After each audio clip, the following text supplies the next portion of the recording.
Good morning student. प्रिय विद्यार्थियों, आज हम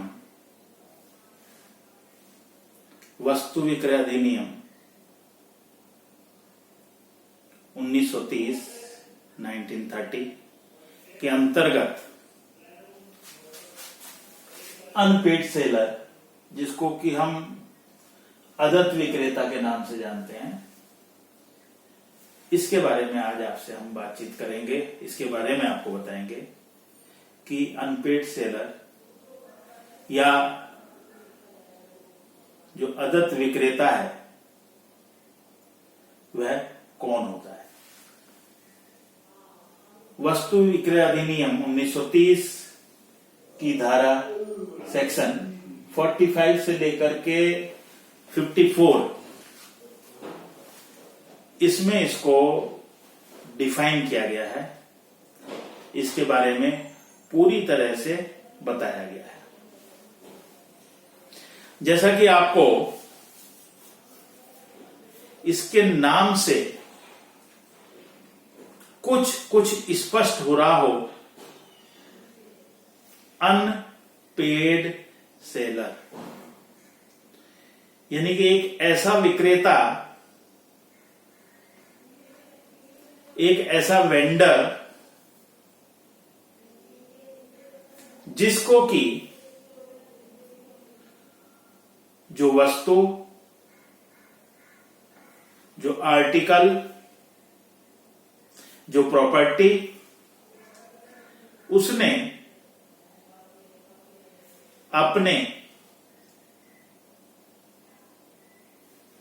परचेजर या बायर को सोल्ड आउट की है, उसका पूर्णतया या आंशिक, फुल्ली और पार्शियली जो पेमेंट है वो उसको अभी अपने बायर से, जो बायर है, जो परचेजर है, उस परचेजर से प्राप्त नहीं हुआ है।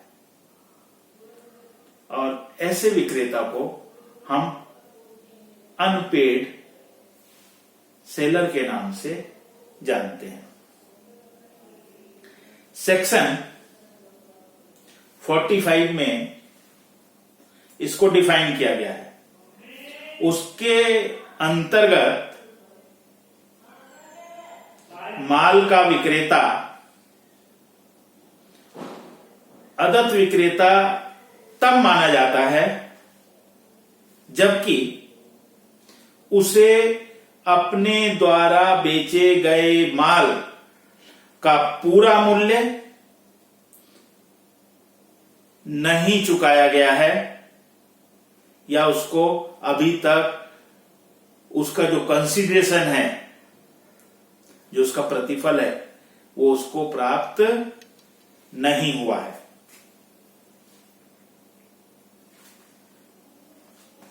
दूसरी स्थिति क्या हो सकती है कि मान लिया जाता है कि कोई व्यक्ति किसी व्यापारी के पास में गया और व्यापारी से कुछ माल को क्रय किया, खरीदा। उसने कुछ धनराशि उसको नगद में भुगतान कर दी और शेष धनराशि के लिए उसने चेक या विनिमय विपत्र, प्रॉमिजरी नोट उसको दिए। लेकिन जब मैच्योरिटी डेट आई, जिस समय उसकी मैच्योरिटी डेट थी, उस मैच्योरिटी डेट पे वो जो बिल है, जो नेगोशिएबल इंस्ट्रूमेंट है, वो डिसऑनर हो जाते हैं और इस कारण से वेंडर को उसका भुगतान प्राप्त नहीं हो पाता है। तो ऐसी स्थिति में वेंडर उस समय से अनपेड सेलर या अनपेड वेंडर के नाम से जाना जाएगा, क्योंकि उसे अपनी उस वस्तु का, जो वस्तु उसने बायर को या परचेजर को सेल की है, उसका मूल्य, उसको, उसका जो प्रतिफल है, उसको अभी तक पूरी तरह से प्राप्त नहीं हुआ है, और इस कारण से वो है अनपेड सेलर कहलाएगा। अब बात होती है कि जो अनपेड सेलर है, जिसको उसकी वस्तु का मूल्य नहीं मिला, तो अब उसके क्या अधिकार हैं? What are the rights of unpaid seller? Unpaid seller के क्या अधिकार हैं? जब हम अधिकारों की बात करते हैं, आदत विक्रेता के अधिकारों की बात करते हैं, तो जो अनपेड सेलर है उसके अधिकारों की बात करते हैं, तो हम इसको दो कैटेगरी में डिवाइड कर सकते हैं, दो कैटेगरी में बांट सकते हैं। जिसकी फर्स्ट कैटेगरी क्या होगी? माल के विरुद्ध अधिकार। माल के विरुद्ध अधिकार, right against the goods sold. जो गुड्स उसने बेचा है, उस माल के विरुद्ध उसको क्या अधिकार प्राप्त होंगे? तो एक तो ये परिस्थिति उत्पन्न हो सकती है, उस माल के विरुद्ध क्या अधिकार है अनपेड सेलर को। और दूसरा जो अधिकार होता है वो होता है वो क्रेता के विरुद्ध अधिकार। क्रेता के विरुद्ध अधिकार, राइट्स अगेंस्ट द बायर और परचेजर। तो इसको हम दो वर्गों में, दो सेक्शंस में डिवाइड कर सकते हैं। और सबसे पहले हम आपको डिस्कस करेंगे, आपको बताएंगे, आपको समझाएंगे कि हम जो वेंडर है, वेंडर को जो राइट्स होते हैं अगेंस्ट द गुड्स सोल्ड, जो माल उसने बेचा है उसके विरुद्ध उसको क्या अधिकार प्राप्त होते हैं, वो उनके बारे में हम पहले डिस्कस करेंगे। और फिर हम लेकर के चलेंगे कि बायर के विरुद्ध, जो परचेजर है, परचेजर के विरुद्ध उनको क्या अधिकार मिलेंगे। तो हम बात करते हैं, सबसे पहला जो अधिकार होता है माल पर पूर्वाधिकार।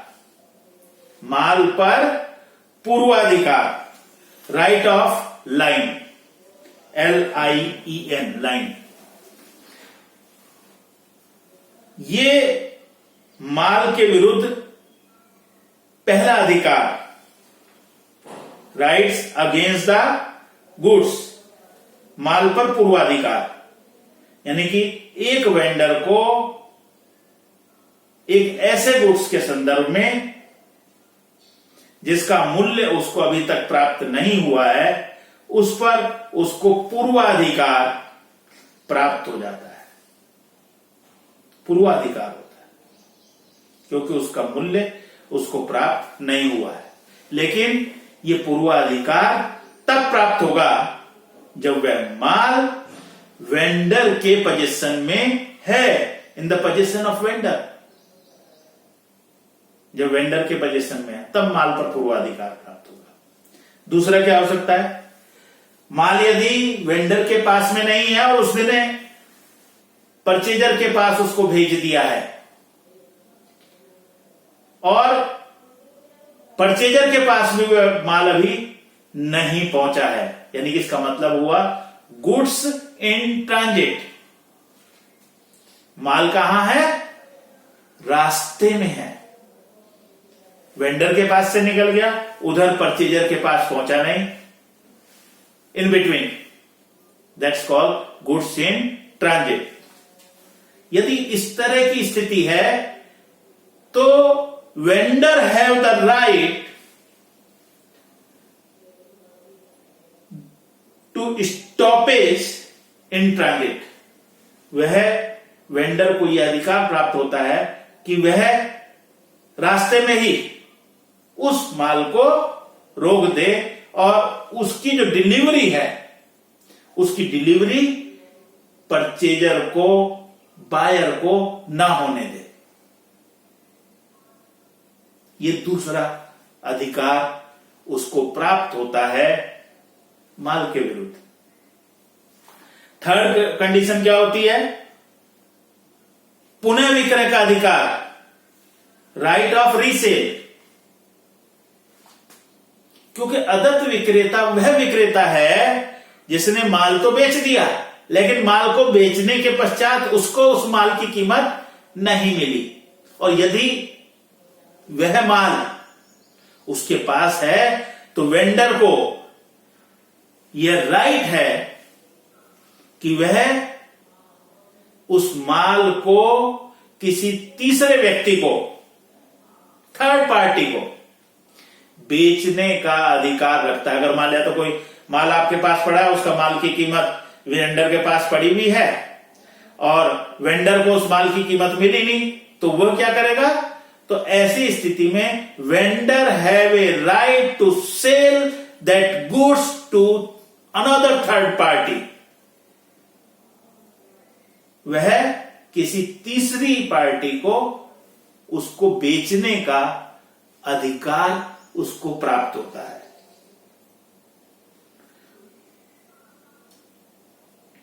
तो ये जो स्थिति है ये मैंने आपको बताई। ये जब हम माल पर पूर्वाधिकार अथवा ग्रहणाधिकार की बात करते हैं तो ये सेक्शन 47 में बताया गया है। सेक्शन 47। और इसी तरह से जब हम right of stoppage in transit की बात करते हैं तो इसको एक्सप्लेन किया गया है सेक्शन 50 में। धारा 50 के अंतर्गत इसको डिफाइन किया गया है। अब बात आती है कि पुनः विक्रय का अधिकार, राइट ऑफ रीसेल, पुनः विक्रय का अधिकार, यह अधिकार उसको प्राप्त होता है अंडर सेक्शन 54। अंडर सेक्शन 54 धारा 54 के अंतर्गत इसको बताया गया है कि वह उस माल को किसी थर्ड पार्टी को बेचने का जो है अधिकार रखता है, यानी कि वो बेच सकता है। तो ये हमने पहले पॉइंट बताए थे, rights against the goods sold. Vendor को ये राइट मिलता है। कौन से वेंडर को? जिसको कि हम अनपेड वेंडर या अनपेड सेलर के नाम से जानते हैं। इसी तरह से मैंने बताया कि दूसरा राइट्स या प्रिविलेज उसको मिलते हैं अगेंस्ट द बायर। जो बायर है, जो परचेजर है, उसके अगेंस्ट भी कुछ प्रिविलेज, कुछ राइट्स उसको मिलते हैं।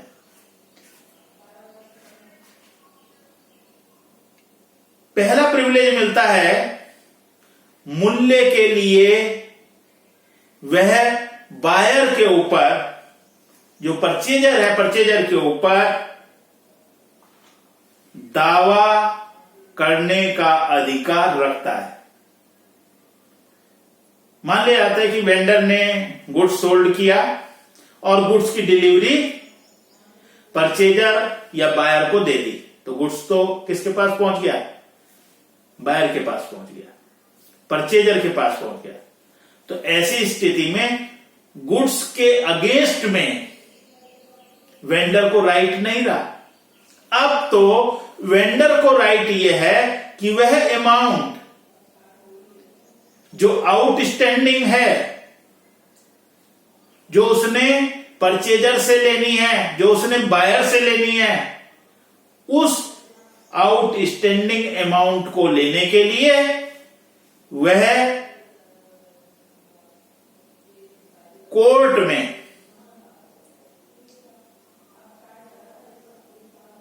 केस दायर कर सकता है बायर के विरुद्ध और परचेजर के विरुद्ध। तो suit for price against the buyer और purchaser, this is defined in section 55। यह धारा 55 के अंतर्गत कहा गया। लेकिन यह उसी परिस्थिति में होगा जब माल क्रेता के पास पहुंच जाता है, तो विक्रेता को और अधिकार नहीं है, केवल उसे अपने उस आउटस्टैंडिंग प्राइस को रियलाइज करने के लिए कोर्ट में, न्यायालय में वाद प्रस्तुत करने का अधिकार प्राप्त होता है। फिर और आगे क्या प्रिविलेज उसको मिलता है, वेंडर को, जो अनपेड वेंडर है, suit for damages, section 56, suit for damages. Damage किसको बोलते हैं? डैमेज बोलते हैं हर्जाने को। हर्जाने के लिए भी दावा प्रस्तुत किया जा सकता है जब क्रेता माल को स्वीकार करने तथा उसका मूल्य चुकाने में दोषपूर्ण तरीके से उपेक्षा करता है। उपेक्षा का मतलब it's take lightly, it's take with ignorance और डिनाई, या उसको अस्वीकार करता है, तो विक्रेता उस क्रेता पर उस माल के मूल्य को वसूलने के साथ साथ उस पर हर्जाने के लिए, डैमेजेस के लिए भी सूट केस फाइल कर सकता है। कोर्ट में, न्यायालय में वाद प्रस्तुत कर सकता है। अब बात आती है नियत तिथि से पूर्व अनुबंध का खंडन।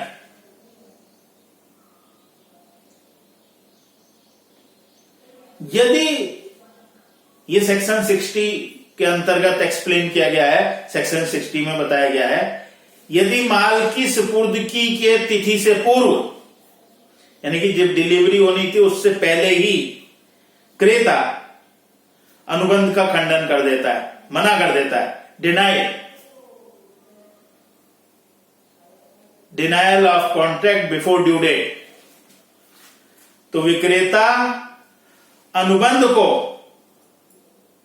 अखंडित मानकर सुपुर्दगी तिथि तक उसका इंतजार कर सकता है। यानी कि जिस डेट को उसने डिलीवरी दी थी या देनी थी, उस डेट तक जो है वो उसको वेट एंड वॉच करेगा, उसका इंतजार कर सकता है। और आफ्टर सच डेट ही sue a court case against the purchaser, purchaser के अगेंस्ट वह जो है कोर्ट केस कर सकता है। क्रेता पर अनुबंध भंग करने के लिए दावा प्रस्तुत किया जा सकता है। That is the privilege of unpaired seller under the section 60, under the section 60।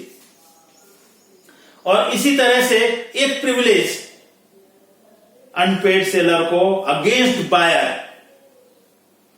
और मिलता है, और वो मिलता है ब्याज के लिए दावा, सूट फॉर इंटरेस्ट। मान लिया जाता है कि क्रेता के द्वारा भुगतान नहीं किया गया, तभी तो वो अनपेड सेलर बना, अनपेड सेलर कब बना? जब क्रेता के द्वारा उस वस्तु के, उस प्रॉपर्टी के मूल्य का भुगतान नहीं किया गया। अब जितना डिले किया जाएगा भुगतान में, वेंडर को तो लॉस होगा। तो वेंडर को यह भी राइट है कि जितना डिले किया जा रहा है पेमेंट में बायर के द्वारा, परचेजर के द्वारा, तो वह उतने टाइम पीरियड के लिए इंटरेस्ट की डिमांड भी कर सकता है, ब्याज की राशि भी मांग सकता है, और उचित ब्याज की राशि जो है इस संदर्भ में ली जा सकती है। तो ये था अनपेड सेलर। और अनपेड सेलर कौन होता है और उसके क्या राइट्स होते हैं against the goods and against the buyer. तो ये एक इंपॉर्टेंट क्वेश्चन है, इसको आप अच्छी तरह से तैयार कीजिएगा, और एग्जाम के पॉइंट ऑफ व्यू से ये बहुत अधिक इंपॉर्टेंट है। हम फिर एक और क्वेश्चन के लिए आपको कल मिलेंगे, फिर एक नई वीडियो के साथ। तब तक आप अपना ख्याल रखिएगा। टेक केयर ऑफ योरसेल्फ, अपना ख्याल रखिएगा, और निरंतर जो ऑनलाइन क्लासेस चल रही हैं उनको पढ़िएगा, क्योंकि इससे इस समय जो क्लासेज आपकी चल रही हैं वो बहुत अच्छी प्रकार से और बिना किसी डिस्टरबेंस के चल रही हैं। इनका लाभ जो है वो आपको भविष्य में मिलेगा। तो मेरी राय आपको यही है कि आप इन वीडियोज को अच्छी तरह से देखें, एक बार देखें, 2 बार देखें, और मैं समझता हूं फिर भी यदि किसी तरह की कोई समस्या किसी विद्यार्थी को आती है तो वह मुझसे संपर्क स्थापित कर सकता है। टिल देन मिलते हैं आपको एक नई वीडियो के साथ कल।